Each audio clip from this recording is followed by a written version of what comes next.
Atenção! O maior escândalo do momento acaba de tomar um rumo inesperado. O ministro Alexandre de Moraes tomou uma decisão humilhante e sem dó, deixando todos em choque. E o fenômeno das 4 da manhã pode mudar tudo. Fala pessoal, o Brasil inteiro está acompanhando esse escândalo de perto, mas o que acaba de acontecer pode virar o jogo completamente. Moraes decidiu de forma dura e sem piedade, as consequências podem ser irreversíveis. E o que motivou essa decisão, que está por trás disso tudo? Fique comigo até o final, porque o que acontece às 4 da manhã pode ser o detalhe que muda o rumo da história.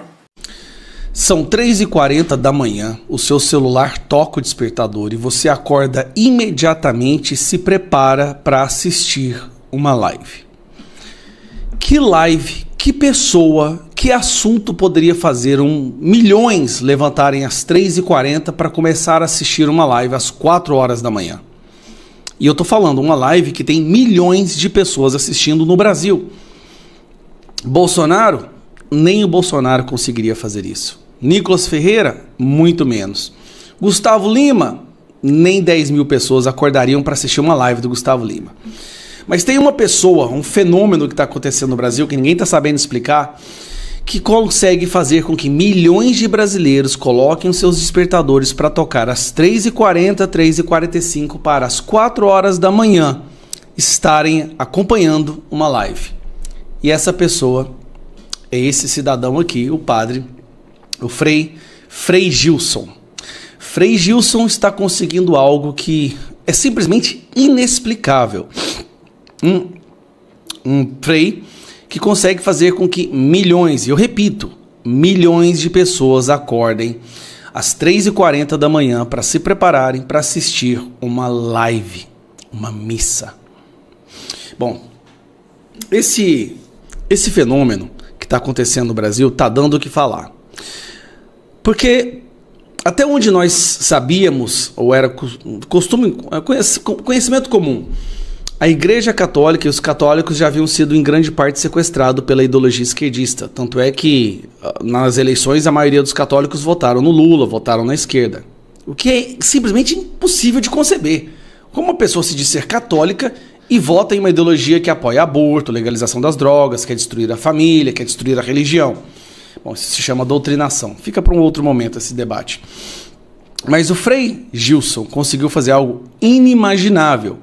E de repente, toda a esquerda começa a bater nele. Então, vou mostrar para você aqui. Essa aqui é uma postagem do perfil Choquei. Todo mundo já conhece, é um perfil majoritariamente de esquerda. E ele noticiou o seguinte, vamos lá.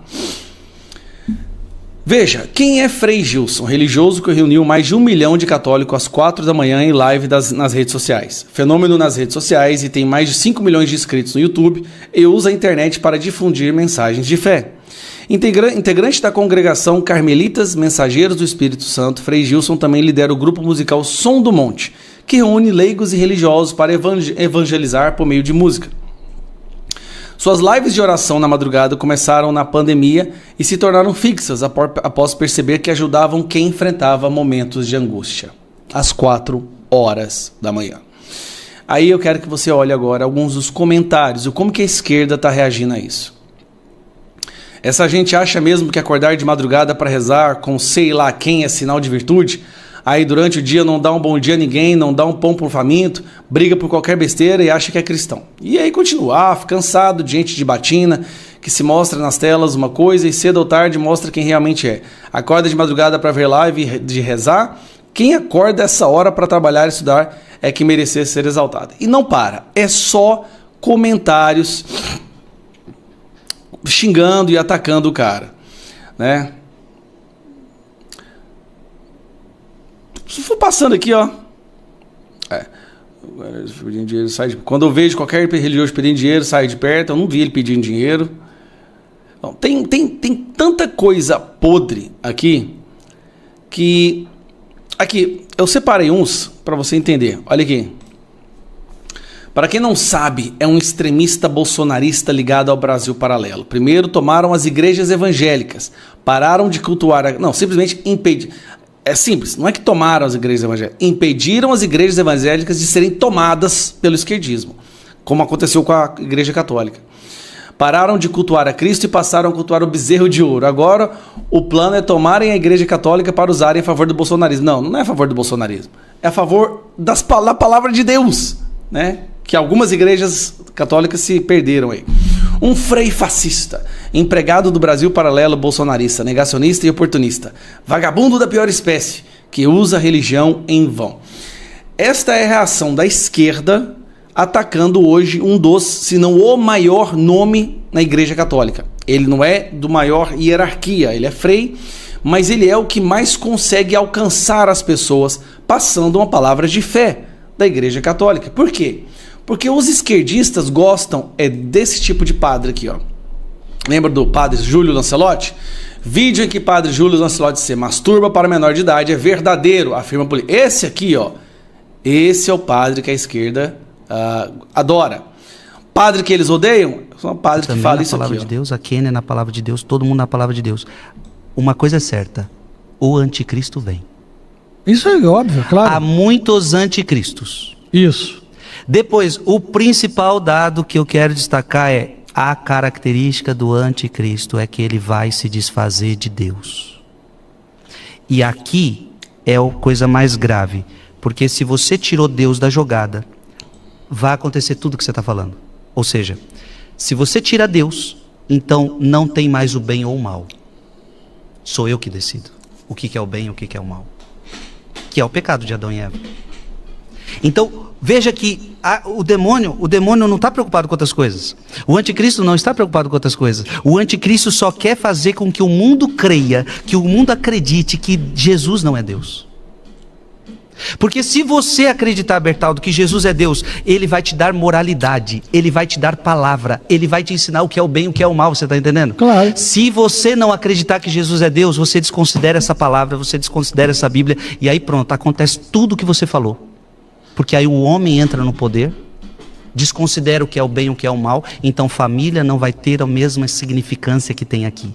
Homem e mulher não terá a mesma significância que tem aqui. O mundo não terá a mesma significância que tem aqui. A terra não terá a mesma significância que tem aqui. Mas eu quero que nós entendamos que o ponto-chave é tirar Deus da jogada. E Futon Shin tem uma frase que eu gosto muito, para a gente entender.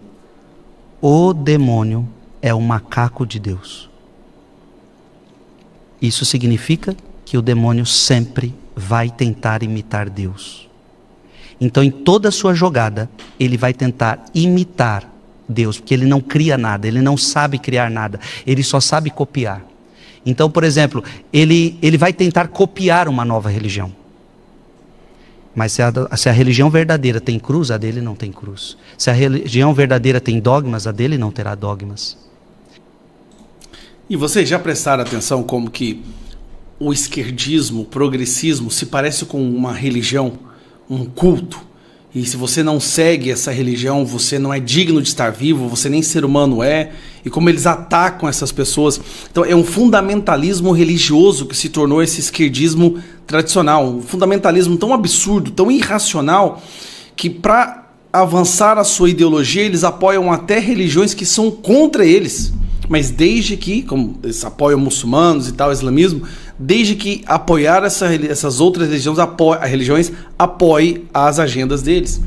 Voltando ao assunto, esse cara, hoje, um dos maiores nomes do catolicismo, é o cara que está sendo mais atacado pela esquerda. Aí eu me pergunto, como que tem católico que vota na esquerda? Bom, um abraço, parabéns Frei Gilson, continue fazendo seu trabalho, estamos juntos. O ministro Alexandre de Moraes ele deu uma decisão que humilhou completamente o blogueiro militante Reinaldo Azevedo, que quebrou sua cara, queimou a língua, foi enforcado nas suas próprias palavras e virou piada nas redes sociais. Gente, o que eu vou mostrar pra vocês agora é uma cena realmente patética, ridícula, cômica, vergonhosa, vexaminosa, humilhante, como você queira chamar, do blogueiro militante Reinaldo Azevedo. Aquele da Band News, do UOL, que não cansa de passar vergonha na internet com o tamanho do pano que ele passa pro desgoverno Lula, pros abusos do STF, especialmente os abusos de Gilmar Mendes e de Alexandre de Moraes, que o Reinaldo Azevedo apoia de forma bovina e canina, sem ligar para o fato de que ele está sacrificando ao vivo a sua própria integridade e coerência. Quando tudo que ele já falou na vida está aí na internet e fica para sempre para a gente conferir. Fica aqui comigo então para você ganhar o dia com esse vídeo mais que satisfatório que eu vou te mostrar já já, porque quem humilhou Reinaldo Azevedo foi, nesse caso, ninguém mais, ninguém menos do que o próprio ministro Alexandre de Moraes. Mas antes disso, leia aqui comigo essa notícia que saiu aqui no próprio Supremo Tribunal Federal, site do Supremo Tribunal Federal, e a notícia é: STF atende a pedido da PGR e arquiva, ou seja, encerra o inquérito contra o governador Ibanez Rocha pelo 8 de janeiro. Acompanha aí, ó.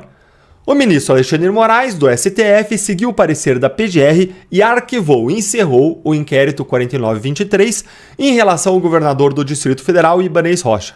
O processo apurava a responsabilidade de autoridades pelos atos antidemocráticos ocorridos em 8 de janeiro.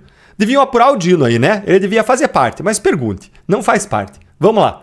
Segundo a PGR, as investigações conduzidas pela Polícia Federal incluíram o afastamento dos sigilos telefônico e telemático e a apreensão de equipamentos eletrônicos. E após análise, não foram constatados atos de Ibanez Rocha para mudar planejamento, para desfazer ordens de autoridades das forças de segurança, para omitir informações a autoridades superiores do governo federal ou mesmo impedir a repressão do avanço dos manifestantes durante os atos de vandalismo e de invasão. A PF também não encontrou indícios de que dados tenham sido apagados dos aparelhos celulares do governador. Diante do esgotamento das diligências viáveis, a PGR concluiu que os fatos relatados não justificam o prosseguimento da persecução criminal, ou seja, da investigação aqui no caso, contra o Ibanez.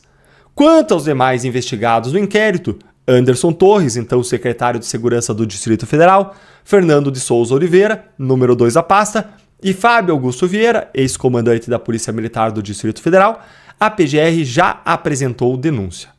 Ao deferir o arquivamento em relação a Ibanez, o ministro Alexandre assinalou que, no sistema acusatório brasileiro, a titularidade da ação penal pública pertence ao Ministério Público, a quem cabe decidir pela apresentação da denúncia ou solicitação de arquivamento de inquérito. Gente, estranho ver na palavra, na boca do ministro Alexandre de Moraes, sistema acusatório, né? Que é o Ministério Público e não ele que tem que investigar, acusar, né? Quando ele concentra todas as funções. Mas tá bom, o ponto aqui não é esse. O ponto aqui é o arquivamento do caso em relação ao Ibanez Rocha. Vocês pegaram essa informação? Pegaram, né? Não tinha prova nenhuma de que o Ibanez Rocha tenha qualquer tipo de envolvimento e participação na trama golpista ou no 8 de janeiro. Tudo certo? Acompanhou até aqui? Beleza. Então agora olha esta vergonha que o Reinaldo Azevedo está passando. Olha aqui esse vídeo que depois a gente vai comentar ele. Dá uma olhadinha nessa vergonha. Quando Alexandre de Moraes afastou o Ibanez Rocha, o Alexandre deixa claro ali, não vai preso porque o Ministério Público não pediu. É isso que o Alexandre está dizendo. Eu acho que merecia cadeia. É que o Ministério Público não pediu. Ele já pediu para voltar. Se vai voltar, não vai voltar, não sei. Eu encerro assim. Esse senhor tem de ser condenado. Gente, isso aí é pré-julgamento total. Isso aí caberia até uma ação de indenização por danos morais contra o Reinaldo Azevedo. E condenado perdeu o mandato. Se não acontecer, a justiça se desmoraliza. Ibanez não pode voltar. Agora, ainda que volte, ele não pode escapar da condenação. E, portanto, da perda do mandato. É isso aí. Ibanez volta ao cargo não pela minha vontade. Alexandre está sendo bonzinho, vai. Eu defendi a prisão do Ibanez, prisão, defendi. Não só afastamento. O ministro do Supremo Tribunal Federal, Alexandre de Moraes, arquivou o inquérito que investigava o governador do Distrito Federal, Ibanez Rocha, por suposta omissão nos atos antidemocráticos de 8 de janeiro de 2023. Isso aí. Suco do Brasil. Gente, é como diz aquele ditado popular. Quem muito se abaixa, o rabo aparece. Olha aqui o comentário que foi feito pelo Enio Viterbo. Dá uma olhadinha aqui, ó. Oi, Reinaldo Azevedo. Você disse que não condenar Ibanez Rocha seria desmoralizar a justiça e também um crime de lesa democracia. Você estava errado e pediu a prisão de uma pessoa inocente? Ou então a PGR Alexandre de Moraes cometeram um crime de lesa democracia? E aí, Reinaldo Azevedo? Vai responder ou não vai responder? E aí, gente, o que vocês acham? Que ele vai responder?